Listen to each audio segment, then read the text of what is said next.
নমস্কাৰ 10 পাছ আৰু 8 পাছ সকলৰ কাৰণে সুখবৰ যিহেতু যোৰহাটত নতুনকৈ চাকৰিৰ ৰিক্ৰুইটমেণ্ট ওলাইছে যিটোৰ পোষ্টিং আপোনাৰ যোৰহাটতে হ'ব আৰু ইয়াৰ কাৰণে যদি আমি চাওঁ তেন্তে ক'ত ৰিক্ৰুইটমেণ্ট ওলাইছে কি ওলাইছে সকলোবিলাক জনাই দিম চ' ভিডিঅ'টো শেষলৈকে চাব প্ৰথম যদি চাওঁ তেন্তে যোৰহাটৰ যি CSIR হয় north east institute of science and technology তাত নতুনকৈ ভেকেঞ্চি ওলাইছে MTS আৰু ড্ৰাইভাৰৰ কাৰণে য'ত আপোনালোকে চেলাৰী লাভ কৰিব 33,375 পৰা 36,700 টকা ইয়াত যদি আমি চাবলৈ যাওঁ তেন্তে MTSৰ কাৰণে ভেকেঞ্চি ওলাইছে আৰু ড্ৰাইভাৰ নন টেকনিকেলৰ কাৰণে MTSত আপুনি যিটো চেলাৰীটো লাভ কৰিব তাত 33,375 টকাকৈ লাভ কৰিব আৰু ড্ৰাইভাৰৰ কাৰণে আপুনি 36,700 টকা পৰ্যন্ত লাভ কৰিব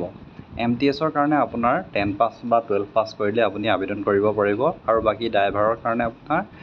8 পাছ প্লাছ এখন আপোনাৰ LMV লাইচেঞ্চ হ'লে আবেদন কৰিব পাৰিব আৰু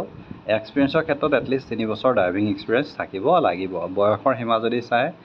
25-27লৈকে আবেদন কৰিব পাৰিব তাৰ বিষয়ে ৰিলেক্সেশ্যন পাব আপ টু 10 ইয়াৰ্ছ অৰ্থাৎ 38 বছৰলৈকে আবেদন কৰিব পাৰিব আবেদন মাচুল যদি চাই জেনেৰেল OBC EWSৰ কাৰণে 500 টকা বাকী ওমেন বা ST তেওঁলোকৰ কাৰণে কোনো ধৰণৰ আবেদন মাচুল নাই ইয়াৰ কাৰণে অনলাইন আবেদন প্ৰক্ৰিয়া ইতিমধ্যে চলি আছে জুনৰ 4